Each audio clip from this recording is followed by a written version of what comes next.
I'm glad to have you again. And this time we're going to talk about fortified villages and settlements. Some of them date from the Iron Age.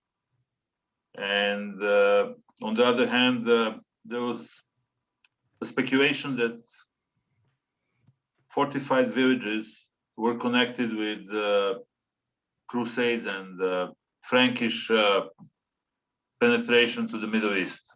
What's your opinion about the origin of fortified villages on the hilltops in southern Levant, or in southern Jordan, to be more specific? Yeah, that's a really good question. And actually, it's especially good that you highlight that these are, in many cases, I would say even probably in most cases, former Iron Age sites that are then reoccupied during the Middle Islamic period. The ones that I'll be talking about mostly and that are the focus of the research I'm working on are in a region of southern Jordan just west of Shoba called Wadi al-Fayd.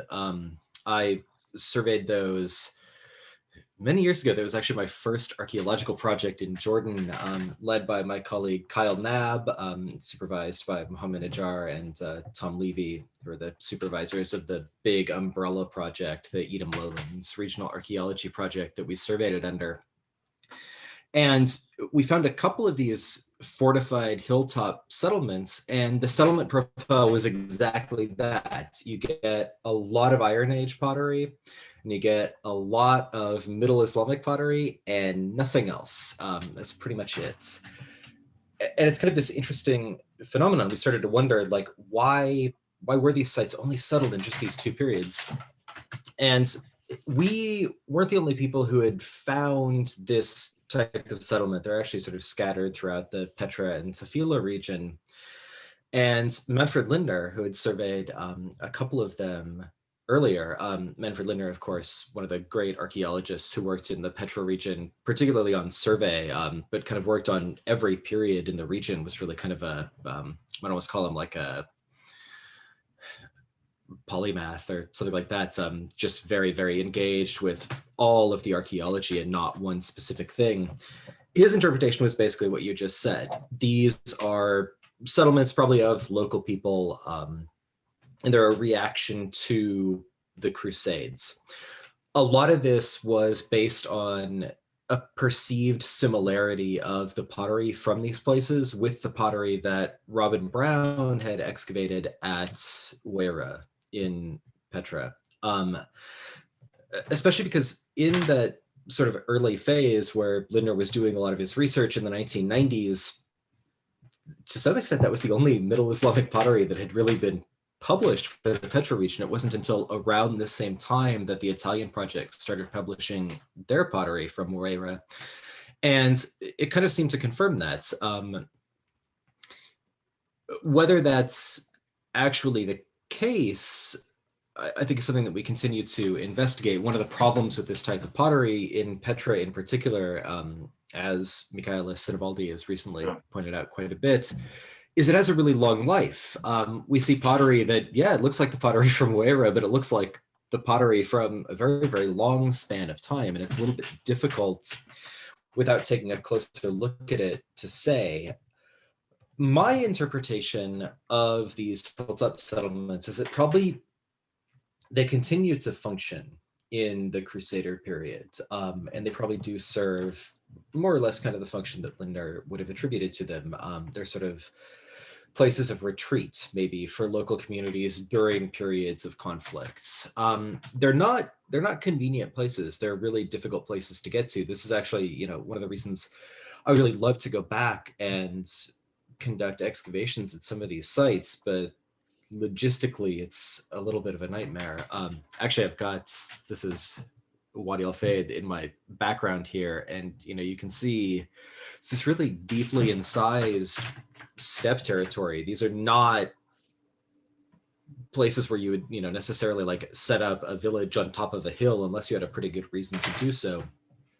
And I think we can see the origin of these settlements not during the Crusader period, but actually in the period right before. I think they're probably a phenomenon of mostly the 11th century, maybe even the late 10th century, what's often called the Fatimid periods in southern Jordan. I was having this conversation a couple of days ago with another archaeologist, Piotr Makowski, who's working at Khirt al-Thari and Randal and these sites around Tafila on basically the same period, the 11th century. We're talking about how Fatimid is maybe kind of a misnomer. It's not the best name for this period in this region. And it's something that obviously, Peter and I aren't the first people to point this out. Robert Schick in 1998, I think, wrote a paper about the archaeology of southern Jordan in the Fatimid and Seljuk periods, where he points out that like during this period, we see nominal political control over southern Jordan is shifting. Sometimes the Fatimids are claiming it, sometimes the Seljuks are claiming it. And really what seems to be the case is that we kind of have local groups who actually control things, and the Fatimids and Seljuks are only claiming it as part of territorial disputes over places that, to put it bluntly, they care about more than southern Jordan. Southern Jordan really, in some ways, kind of becomes important again, at least the central part of southern Jordan, during the Crusades for kind of reasons specific to the trade routes that cross southern Jordan. And it's interesting to look at this central part of southern Jordan compared to what I would call maybe the poles of southern Jordan, Ayla, now Aqaba in the south, and Zurar, which is the major medieval city in Ghor Safi. If we look at those two places, we see archaeologically a lot of connections to what we might consider, I don't know, the broader Fatimid world. We see the importation of ceramics that we would call Fatimid, in the sense that, both of these places have ceramics that are probably being sourced from Fatimid Egypt, that are being traded in, that we can really, really securely attribute to the late 10th and 11th centuries. At Ayla, we start to see what's been interpreted as a decline in the 11th century. I think if we look at the situation in Ayla kind of goes through a lot of troubles in the 11th century. Some of them are political, but also there are multiple big earthquakes in the 11th century. Yeah. Some of them with their epicenter basically at Ayla, which is not great if you're living there. We actually, get some records that really, really destructive. But in the earlier part of the 11th century, we probably see mostly a continuation of this late 10th century pattern, this really kind of bustling ports. Ayla actually, I think, even becomes more important in the early Fatimid period. And in Zurar, I mean, now that Politis is in the final publication stage of that project, we'll be able to see exactly what sort of 11th century settlement we're seeing there and how much that carries into the 12th and 13th centuries. But again, certainly in the late 10th century, Al-Muqaddasi calls Zurar a little Basra, not like Basra in Syria, but like Basra in Iraq, one of the major port cities of the Islamic world in the 10th century. Zurar is that kind of an important place. It's really, really a commercial center. And certainly that must have carried into at least, again, the early 11th century. When we look at the middle of southern Jordan, that's not really what we see. Actually, one of the really interesting things about our survey project, and one of the reasons that I kept coming back to this material, we've spoken before, and so, of course, you're aware that this is not necessarily the primary project I'm working on. A lot of what I've been working on is a little bit later, this what we'd consider more the typical Middle Islamic period, the Ayyubid and Mamluk periods. Yeah. But the survey data that we have from Wadi al-Fayd was just strange. We had Kyle, who started the project, initially went in, and his big interests were the Iron Age and Roman periods. His dissertation is basically a comparison of settlement in the Iron Age and Roman periods, and kind of this long-term view of, okay, basically what changes between, the Edomite polity in Busayra, their big period of expansion, and then the Nabatean kingdom, and when the Romans annex the Nabatean kingdom, what sort of settlement shifts do we see? And so we went in, that was kind of what the survey was geared toward, were these earlier periods. But most of what we found was Middle Islamic pottery. I think if you look at all of the pot shards that we collected on the survey, about a quarter of them are Middle Islamic handmade wares. But really strange. If you talk to any archaeologist who has worked in Jordan and who has had some familiarity with Middle Islamic material, either because they've been excavating and they've got a Middle Islamic layer at the site, or because they've done survey, and you ask them, how do you recognize what they probably call the Ayyubid and Mamluk period? They'll tell you, we've got this handmade geometrically painted ware. It's this handmade pottery with these really intricate painted designs. It's just become one of the critical indicators for Middle Islamic settlements across Jordan, and actually across the southern Levant, and even beyond the southern Levant. It's this really widespread kind of pottery. You find it in Syria, you find it even at some sites in Iraq, potentially. Don't find it as much on the coast. You don't find it really in Lebanon, but we can kind of ignore that for now. It's ubiquitous. It's really the critical marker of like the 13th through 15th centuries, and even beyond that, like the 12th century, the 16th century. We had almost none of that. Well over 1,000 shards of Middle Islamic pottery, maybe 2 or 3 of those geometrically painted shards, and probably only one that we would consider to be the typical style of that period. It's really, really just kind of bizarre. I remember this was 2009 that we did this survey. I was a young archaeologist, basically knew nothing at this point. And we went back to Acor with this material, and Michaela Sinavaldi, who was also, I mean, again, she was as much younger than she is now as I am, or was younger than I am Maybe now. It's not the best who's working on her dissertation say at the time. And that's true. I mean, we don't have to insult I won't talk about it all. We love Michaela. She's our friend. And yeah, no, exactly. I wanted to ask you something about the pottery. Oh yeah. What was the pottery produced in one center, or it was widespread production with lots of workshops scattered around southern Jordan? And you mentioned that even in Iraq, you could have found them. That is a really good question. And that's been one of the questions that's been on archaeologists' minds since long before I started working. Jeremy Johns wrote this, basically a conference presentation that turned into a paper in a conference proceedings, again in like 1998, where he raised this exact question for these HMGP shards.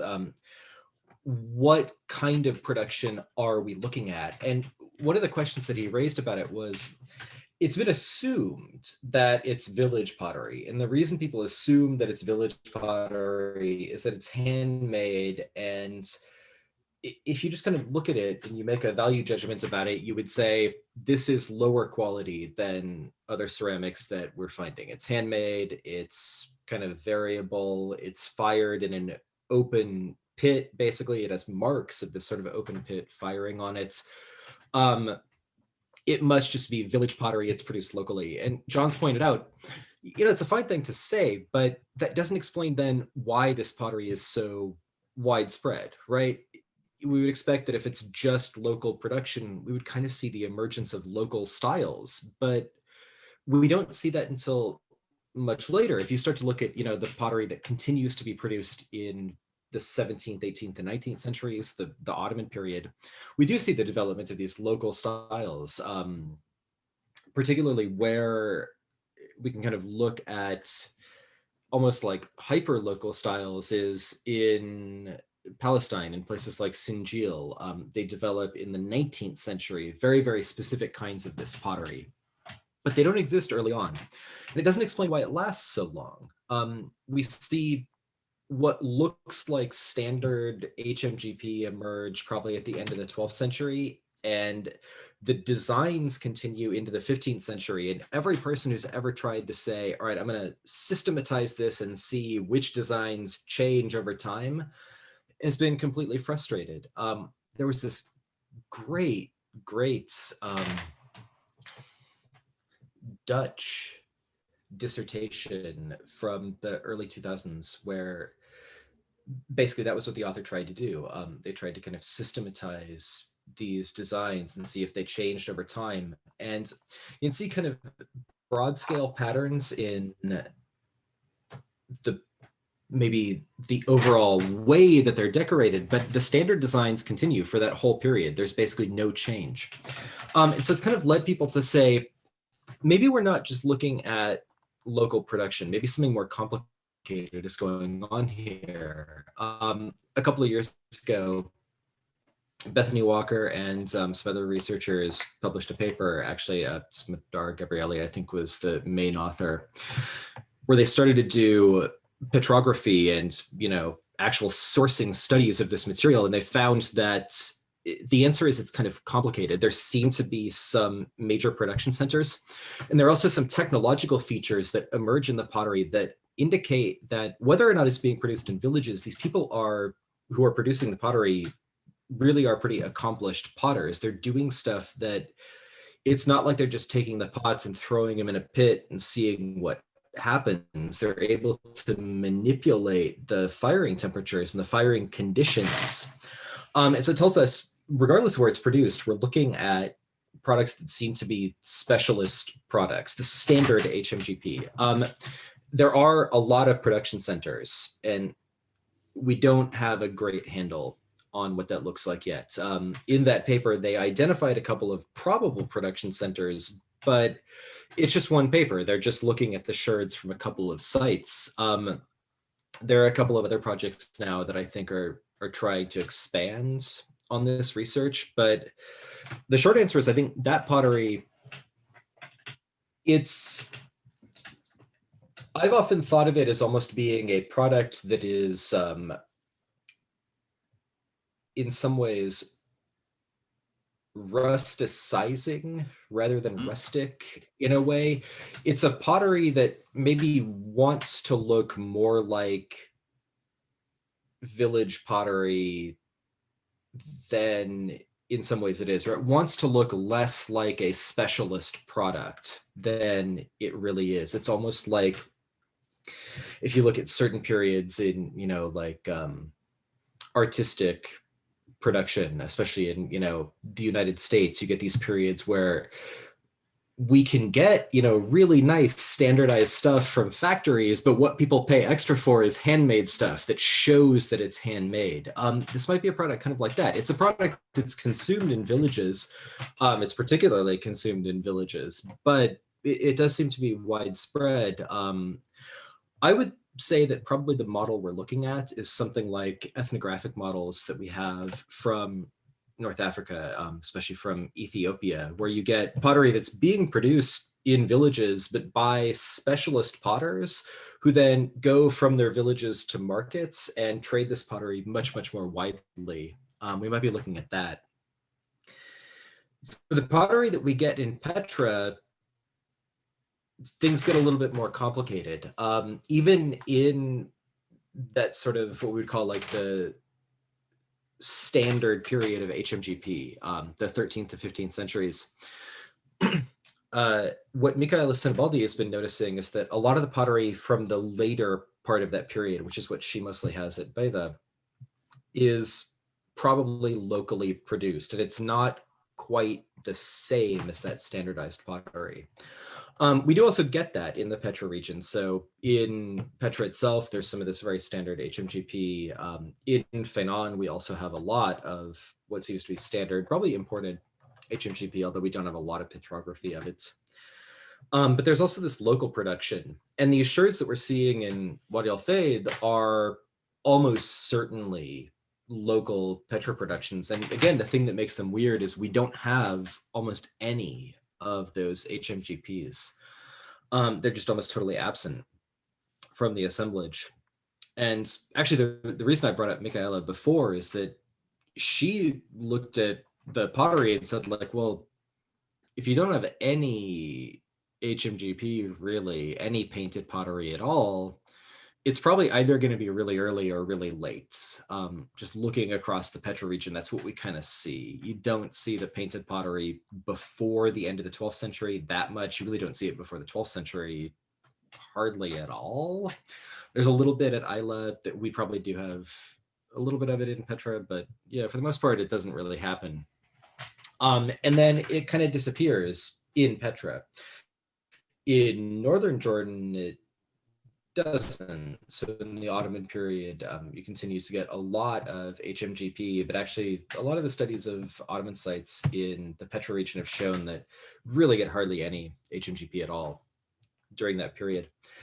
And that kind of, again, goes back to this insight that Michaela has had about the longevity of these wares too. Yeah. Part of it seems to be that the really long-lived forms in the Petra region are probably long-lived because they're made in the Petra region. These are local traditions.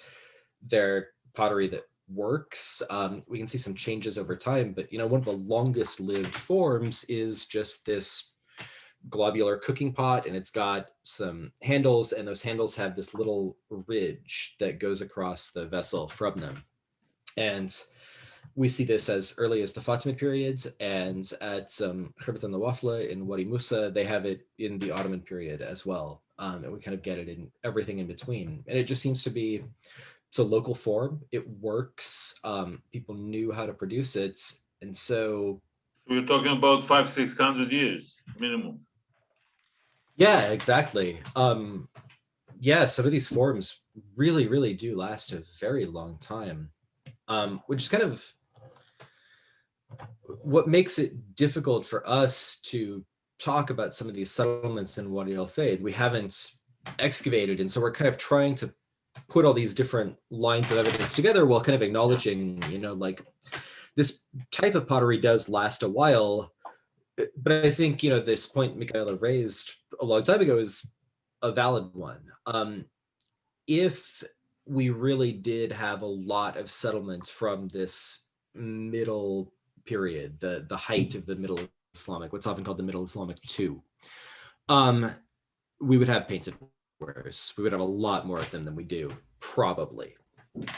And so that sort of led us to think about why the settlement profile in this region looks the way it does and why that kind of pottery is missing. It seems weird that right at that period when we seem to kind of be seeing increasing settlements elsewhere in Jordan. If you look anywhere, the 11th century is virtually impossible to identify, but you get this really heavy concentration of 13th to 15th century. It's a big period. Why ours kind of looks not that way. And that's an interesting question. I think the answer to that lies in some work that actually graduate students from Italy, Giacomo Ponticelli, is doing with the Italian Shobak project. He's working mostly on the outlying villages of Shobak. And one thing that he's noticing is that their settlement profile is the exact opposite of the one that we have. There's basically nothing probably in the 11th century, very little. Then as the Ayyubids take Shobak at the end of the 12th century and really start to invest in it in the 13th century, all of a sudden you start to see a lot of settlement in these little villages around Shobak emerging, and that continues into the Mamluk period as Shobak continues to be developed as this important center. The Ayyubids actually, they kind of come in and they take all of these former Crusader holdings, but the ones in Petra, they don't really do much with. So, Waira, there's a very small Ayyubid phase, but the Ayyubids don't really continue to use it as a castle, and that phase is really thin. It doesn't last for very long. You're talking about the other Crusader castles. Castles within the Petra. Or yeah, exactly. Those are the ones that's well, So yeah, both, but the ones that the Ayyubids don't care very much about are these ones in the Petra region, and Shobak becomes really, really important. Shobak basically becomes Karak's sister castle, more or less. Shobak becomes really the regional center of southern Jordan, and so I think it's kind of natural that we start to see settlements concentrating around that one specific place, and that's what Giacomo has been noticing. And it makes sense, of course, if you were, someone who is living in the Petra region, if you were somebody who had especially, you have these maybe sites off in places like Wadi al-Fayd that you can kind of retreat to when the Crusaders start to be a little bit hostile. And it's not just into castles, not just into kind of places where they're living, sort of trying to be away from the population, but really as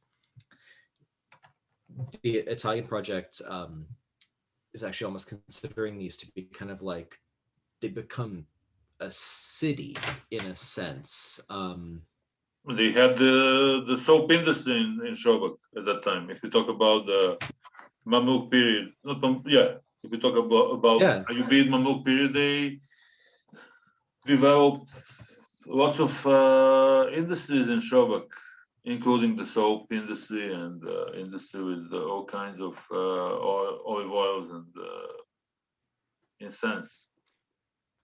Well, and really interestingly, and I think interestingly, especially given the excavations, and something that maybe highlights this is in the documents from the Haram Sharif in Jerusalem, there's this collection of endowment documents that were published by Lutfi quite a while ago. And those actually make reference to carpets from Shobak as well in people's basically inheritances or in their wills. These kind of like valuable items. And so we know that there was also a textile industry in Shobak, probably a wool industry, we would think. And the soap workshop in the castle, there was initially speculation that it might be a dyeing workshop. I think I agree with the team that they're probably right. It's probably a soap workshop. That leaves open the question of, well, so we know that these carpets were being produced in the region. If they're not being made at the castle, maybe they're just being distributed from the castle and made in these villages, which again maybe explains why we start to have all of these villages. There's this recognition that village products can actually have this wider market if they're connected to Shobak in a way that's, it wasn't possible when the Crusaders controlled the area. So it kind of all makes sense. And there's maybe a reason why settlement in our very specific survey area looks the way it does. It's interesting also to actually think about the insights that Kyle had in terms of the actual subject that he was kind of looking to investigate with this survey. Because if you look at the distinction between Iron Age and what we might call Roman, I guess really Nabatean Roman is probably a better term for this. And I think, again, that kind of follows from a lot of recent research in Petra that's shown that, formerly we sort of saw 106 as this big break, that the Romans come in and annex Petra, and it's not really what it was anymore. I think there's kind of a growing recognition that that's not really true. That I think, we can kind of say the Romans annexed the city for a reason. It's because it's a major trade center, and to some extent they want to continue. And also the major maybe pilgrimage center. We didn't mention the role of southern Jordan on the Hajj route, which was very significant. That's true as well. During Crusaders phase and before Crusader phase, and of course during Ottoman time. Do we have? Yeah, and actually I think that's probably worth coming back to. I want to ask you something about these fortifications. So I guess. Yeah. Oh yeah, please. On fortifications, did you find a lot of material evidence in terms of weaponry or just pottery? No, so that's another interesting thing. We didn't really find anything in the way of at least what we could definitively call weaponry or something like that. Yeah. If we had to speculate about that, it's a little bit difficult to say because, again, we haven't excavated these places yet. And so if you think about the kinds of material that archaeologists are likely to find on the surface of a site, the kind of material that has preserved, metal is generally a lot less likely to preserve, right? Especially if we're thinking about Middle Islamic weaponry, we're probably thinking about iron. And iron does not have a great track record being exposed to the elements. It wears very, very quickly. So I think it's probably understandable that we didn't find any of this material. But in terms of what that means about their status as fortifications, the sites are almost, when we look at the fortifications and when you see the sites in person, it's almost strange how much they're fortified. They're already really, really hard to access to begin with. So the two main hilltop sites that we found in Wadi al-Fayd are these sites called Granit al-Mansur and Herbat Kalaya. And both of them share a couple of features. So they're at the top of these really big hills. There's only one way up and down for the most part, unless you have ropes and you're going to do some intense rock climbing. There's one path up and down, and that's it. But you'd think, if that's the case, that there wouldn't be any real need to fortify them all that much. You could just kind of observe. Like, it's going to be hard for somebody to climb up to the site and get in. But both of them are fortified with walls almost entirely around the sites. The only places they're not really fortified are places where it would just be completely impossible for somebody to get up. It's a sheer drop and there's no way to get a hold and come up otherwise. But they're fortified even in places where you would look at them and say, it's virtually impossible for somebody to get into the site this way, and yet they fortified it anyway with a wall. It's actually led some earlier researchers to say maybe these really aren't defensive walls, maybe they're windbreaks or something like that. And I think there's sort of a logic to that, except that we then kind of have to ask, okay, but why are you living at the top of this hill to begin with? Why not live somewhere that's a little bit less difficult to get to? And so even just the nature of where these sites are, I think hints at some sort of strategic defensive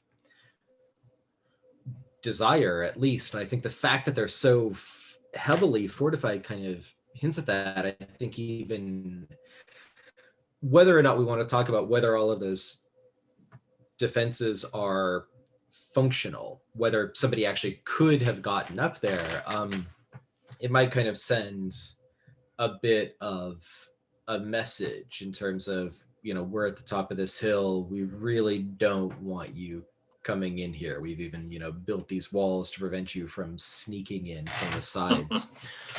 And so I think just that kind of tells us, like, these seem to be sites that have been chosen as fortified sites. I think, beyond that, outposts or guardian outposts for the bigger settlements and bigger castles. So you don't have evidence that they were kind of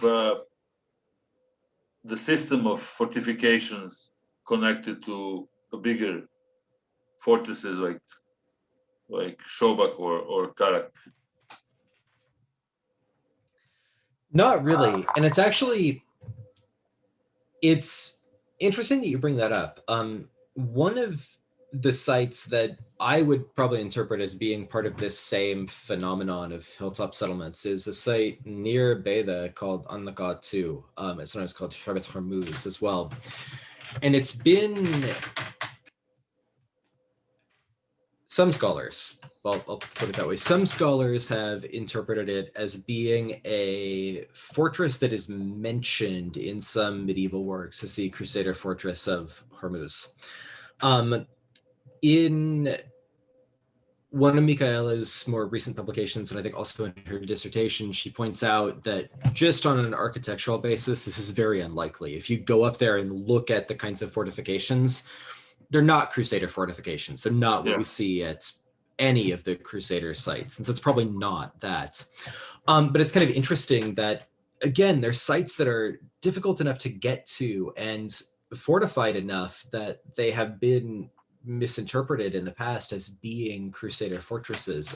Again, I've been to the site. I agree with Michaela. I don't think it's So these Crusader. I think it's one of fortifications these are much early older sites. than Crusades, and simply they inherited them when they took over the region.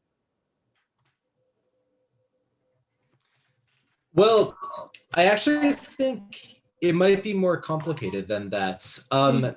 What I'm suggesting right now, and we'll kind of see if this pans out, but I think the historical evidence would point us to this at least.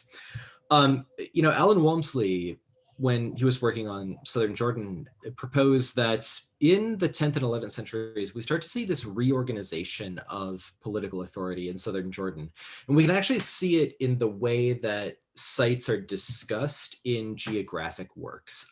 We start to notice that what's considered to be the capitals of southern Jordan start to change. And we start to see places like Garandal and Ruath, which is close to Harandal, becoming more important. And Walmsley sort of thought that this must have something to do with a reorganization of these centers based on the ascendance, essentially, of different tribes that became more powerful. And one group that we hear about in especially 11th century sources, or sources talking about the 11th century, is this group, the Banu Jarrah, or the Jarahids. And they're a very interesting group. They mostly appear as kind of like rivals of the Fatimids in some ways. So they are this, basically, they're often considered to be a Bedouin group. They come from the region of Tai in Arabia. They start to become a real political force in the 11th century. It's kind of interesting. Previously, a lot of archaeologists have just sort of talked about them as like, oh, they're this, Bedouin group. They, raid Isla. They're just kind of obnoxious. But they have some pretty serious political goals. The, Fatimid state was clearly threatened enough by them that they were willing to grant them some major concessions. So, Jarahids become, for example, the governors of places like Ramla at different points in the 11th century. I mean, Ramla is the capital of Palestine. This is not a small place. So the fact that they were able to kind of achieve that sort of political ascendancy tells us this is not just a random group of people. These are people with some pretty serious political goals. And it's actually during the 11th century that we start to see, if you look at Syria, we see even tribal groups basically, creating very, very strong centralized polities. We might call these something like tribal states even. The interesting thing about the Jarahids for us is that a couple of sources mention that they, we get this really detailed picture of what different, Jarahid leaders are doing. But whenever the Fatimids kind of gain the upper hand, these Jarahid leaders retreat to what are called mountain strongholds in Jibal and Shara, which are the two provinces of southern Jordan. They're basically where we are. Yeah. There's been some speculation that, okay, so probably one of these references might be there's probably an early Jarahid phase at Kerak. It wasn't Kerak as we know it today. That's a Crusader castle that was then fortified again in the Ayyubid period and again in the Mamluk period. Possibly at Shobak again. I think we have to kind of say the same thing, not Shobak, the castle that we know it today, the Crusader castle, fortified again by the Ayyubids and Mamluks. But I think these settlements might be part of that same picture, that we're looking at settlements that are being strategically chosen by local tribal leaders, some of them perhaps affiliated with the Jarahids, some of them maybe not, that are being chosen specifically because they are very, very difficult places to get to. There would be difficult places if you were the Fatimids and you were trying to pursue these people, to pursue them too.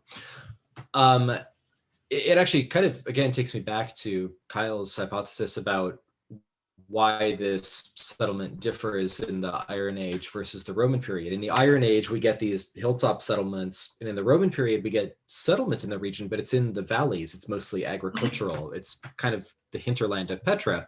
And his interpretation was, we probably get this Iron Age settlements because people living in this region, maybe they don't want the people from Busera to be controlling them.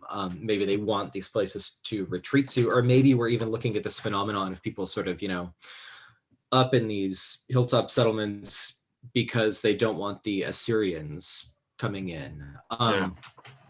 Guillermo Algaze, do we have written evidence about such a claim that these regions were semi-autonomous or completely autonomous and independent from Assyrians?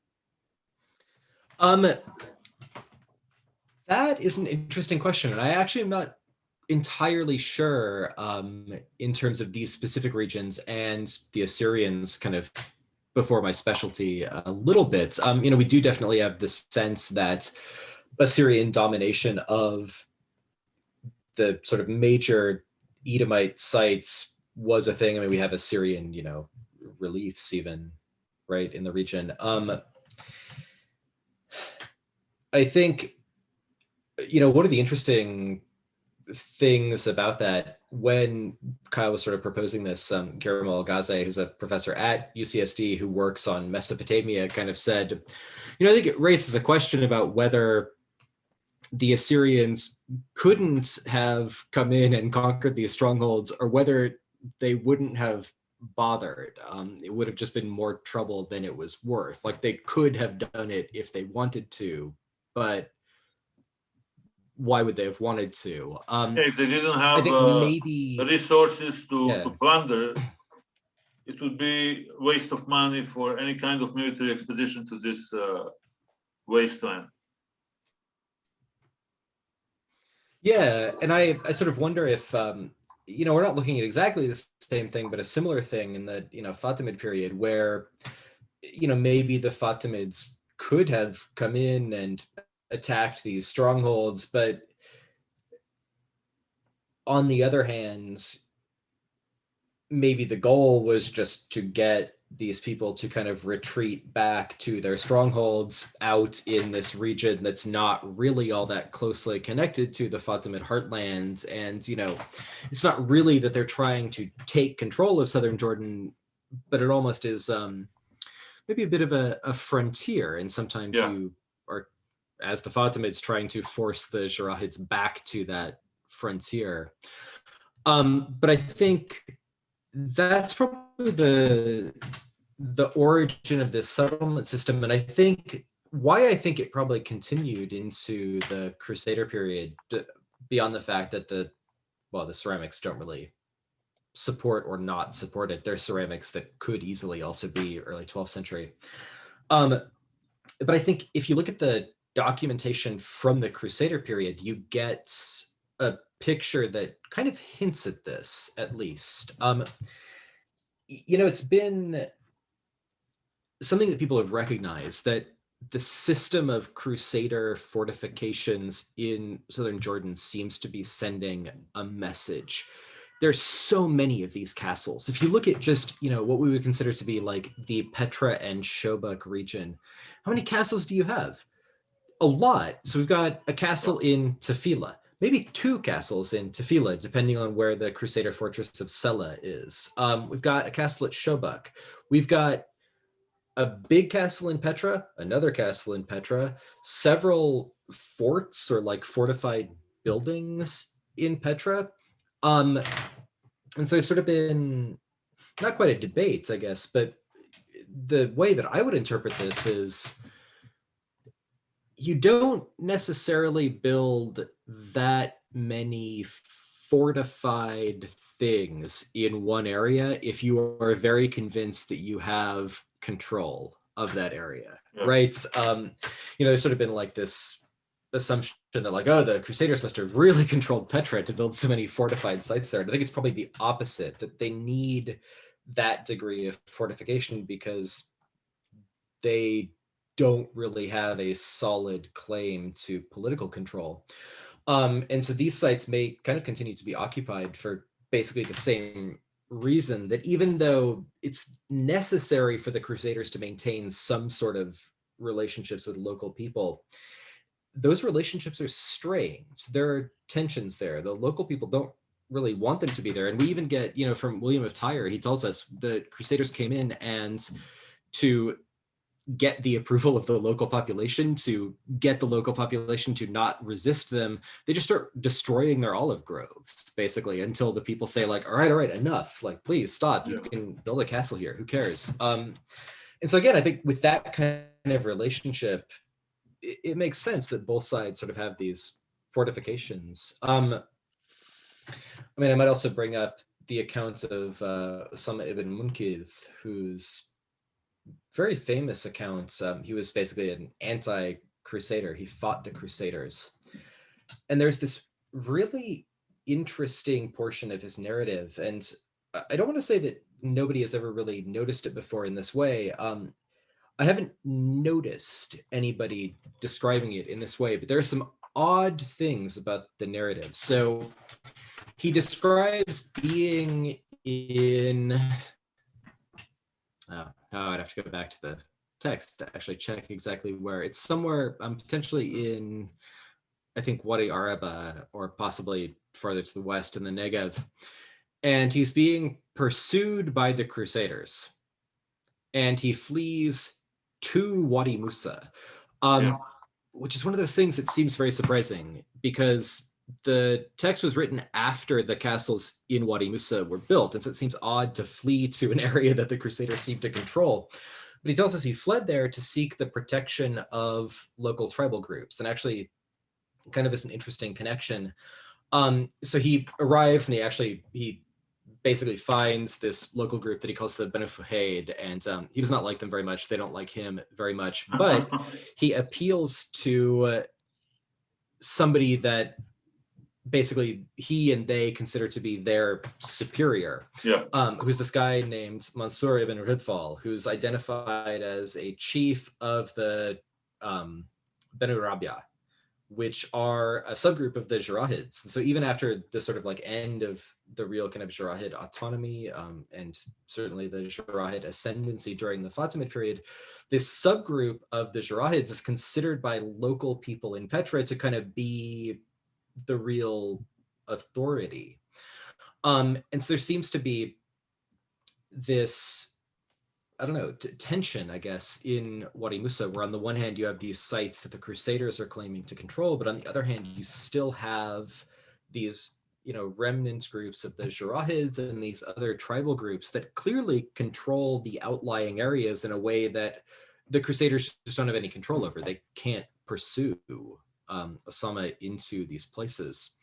And I think that kind of highlights the sort of political situation that I think this archaeology is illuminating, again, in a tentative way, because the ceramics are difficult to interpret. But I think that's really what we're sort of seeing, that we have these outlying fortified settlements that emerge for one political reason, basically as a way of avoiding authority, and then continue to be convenient as the Crusaders come in, because there's a necessity to kind of maintain that autonomy, maintain that sort of avoidance of outside authority, which I think makes a lot of sense in some ways.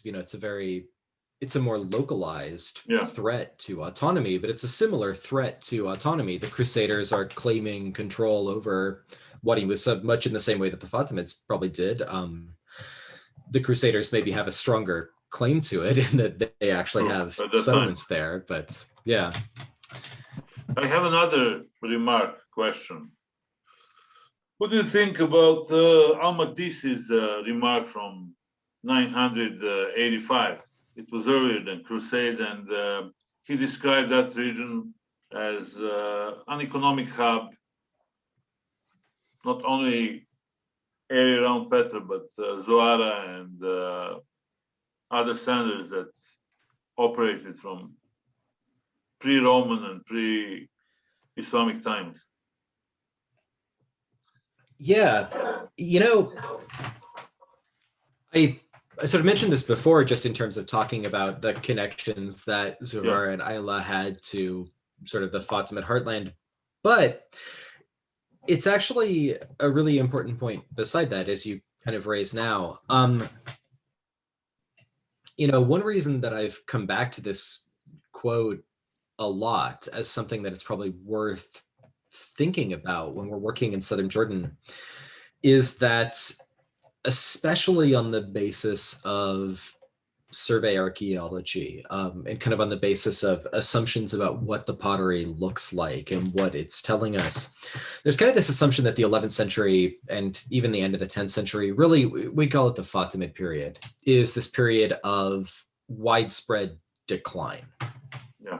It's a period where we shouldn't be looking for a lot of stuff. And I think Muqaddasi should make us really think about this central part of southern Jordan, because he does mention these two hubs as being very, very important. I mean, yeah, Zuhar is an economic hub, but also, you know, Ayla he calls the port of Palestine on the China Sea, you know, clearly emphasizing it's got these broader Indian Ocean connections that we know are the case. And I think it's worth thinking about what that would have meant for the central part of southern Jordan, that, you know, to some extent, okay, we're not seeing, you know, the same really nice, you know, decorated pottery. We're maybe not seeing exactly the, you know, development of the same sort of industries, the same sorts of agriculture. But I do think it would be a bit of a mistake to assume that this region, you know, just isn't occupied at all during this period. And actually, I think now the archaeology is kind of turning in the opposite direction, especially with, again, Piotr Mikowski's work, but the work of a number of other young Islamic archaeologists kind of up and coming, are starting to recognize that there's a lot more settlements in this period, the late 10th and 11th centuries, than we would previously have given credence to, than we previously would have recognized. And so I think this quote from Muqaddasi kind of emphasizes we shouldn't assume that there are just these two economic hubs and everything else is kind of like abandoned. Places like that, you know, we tend to see settlements clustering around them. We tend to see them having agricultural hinterlands. And so we shouldn't expect to see all that stuff necessarily drying up in this period. I mean, obviously, again, the 11th century is complicated, especially the later 11th century is this period not only of turmoil, but of natural disaster. Things do change.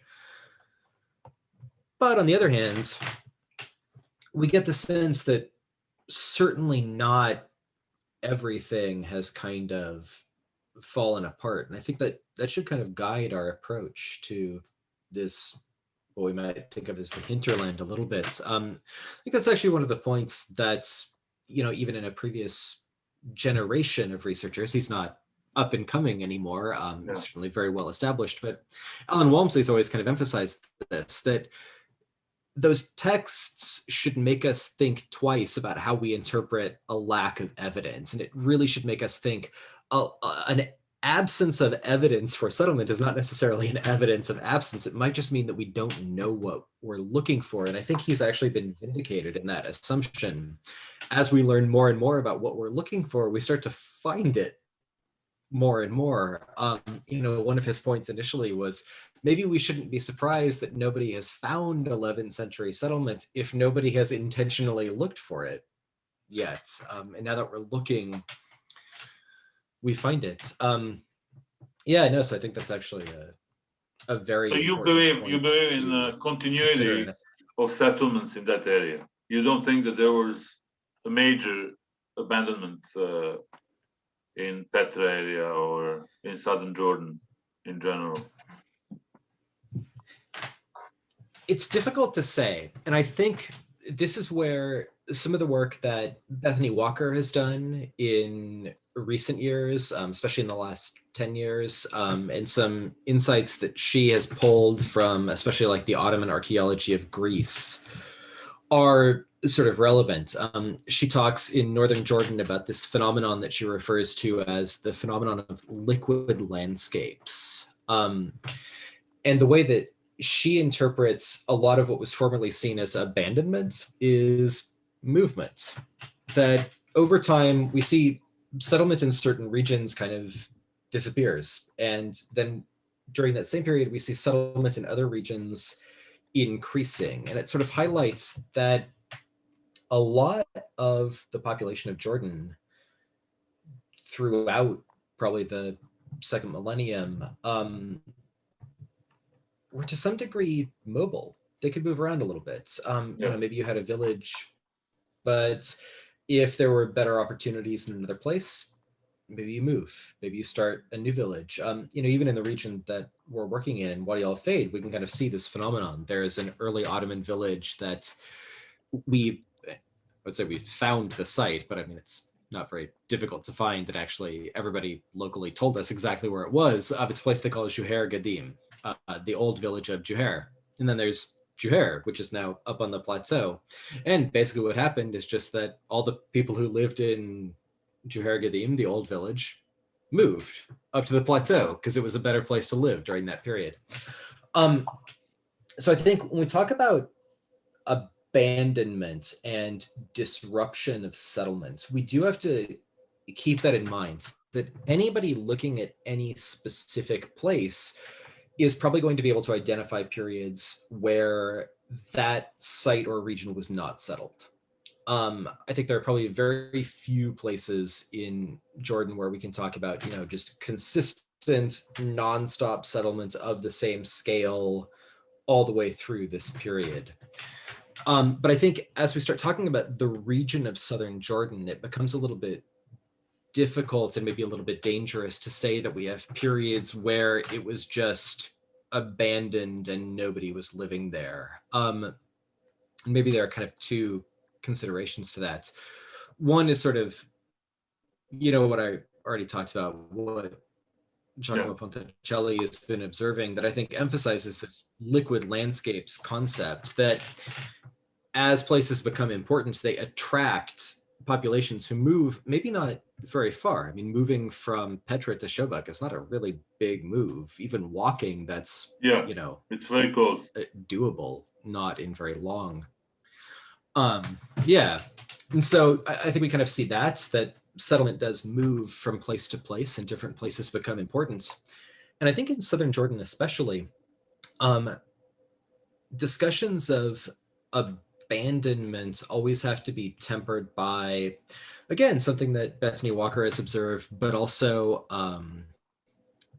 again, archaeologists have been observing it for a while. Alison McQuitty, when she was talking about Herbert Forrest and the Karak Plateau, brings this up as well. There's sort of a spectrum of settled versus nomadic life in Jordan. And when people are more mobile, when they're living a more nomadic lifestyle, to recognize that, they leave fewer traces on the landscape for us to pick up. We can see it. Certainly nomadic sites are there. We can find them. But I think there's this bias in archaeology that, nomadism is basically abandonment, that if we just have nomadic settlement in a place, it's abandoned. I mean, even it's a little bit hard to get over when I talk about my own research in Fainan. What I really highlight are oftentimes these major periods of sedentary settlement and copper production. We've got a peak in the Byzantine period into the early Islamic period. And we can see it as a peak because people are building buildings, they're importing pottery, they're making copper. We have this peak in the Ayyubid period, and we know it's a peak because we've got glazed pottery, we've got coins, we've got buildings, we've got, again, copper production. And those other periods, we know they're there, but they're harder to pinpoint. We know that we have nomadic settlements in Fainan in the later Middle Islamic period and in the late Islamic period, but that handmade pottery is a little bit difficult to place, and it's a little bit difficult to say how long people were staying in these places, how many of these, campsites people return to on a regular basis, how many of them are kind of ephemeral. Even when we find like built storage features at these campsites, does that mean that this is a campsite that people were using for centuries, or does it mean that one person used it for a little while and they got kind of invested in it? I think we have to keep that in mind as we're thinking about the region more generally. The fact that we do have nomadism in some periods, pastoral nomadism in particular, shouldn't necessarily be read as collapse or abandonment. It's a different use of landscapes. It might tell us something about, again, political collapse. It might tell us something about the degree to which it might have been, difficult to live in villages in these places. It might tell us something about the fact that maybe there's just no reason to live in a village if there's not a major settlement that you're kind of providing goods to and that is providing you with goods. But again, I think that should temper our understanding of abandonment. And so I guess the answer is, I would certainly not say that we're just looking at a consistent pattern across this entire period of settlement that's basically the same. We're certainly not. I mean, even, if we look at Fainan, we have a clear period where there just isn't that much sedentary settlements in the region, even as people continue to use the region for something.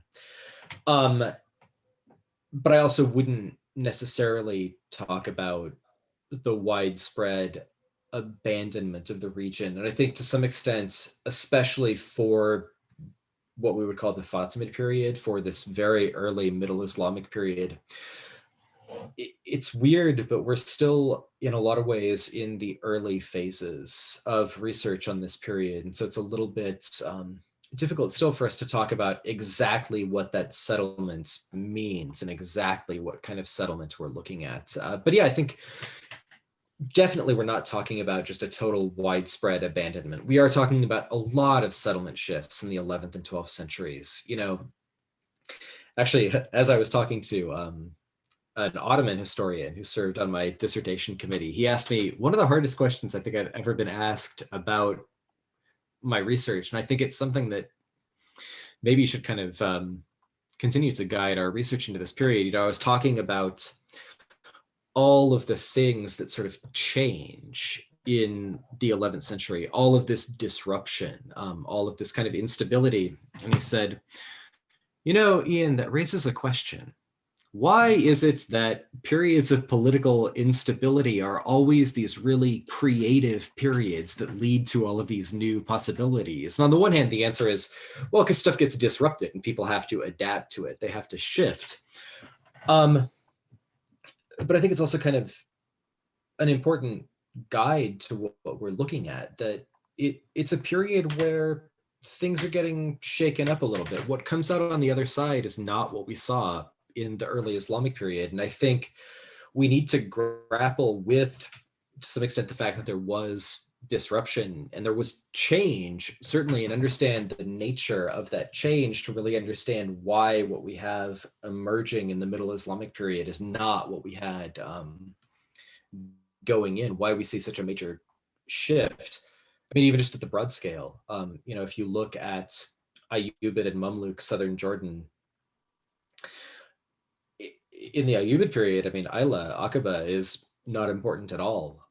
There's been some debate over, the degree to which Ayla was even settled in the Ayyubid period. I think it was settled, certainly, but, it's really not till the Mamluk period that it becomes important in any sense again.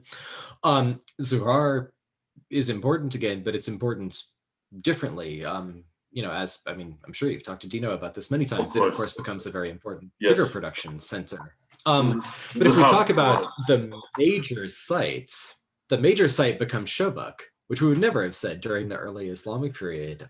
It's a major shift. It's a major change in the politics. And to understand why that happens, we have to understand that 11th century shift. Certainly we have to understand the Crusades, but I think we have to understand that disruption as well. Part of the reason that Isla becomes less important is not just the Crusades, it's that Isla, there are a lot of natural disasters, a lot of political disasters in the 11th and 12th centuries that disrupt what it had previously been.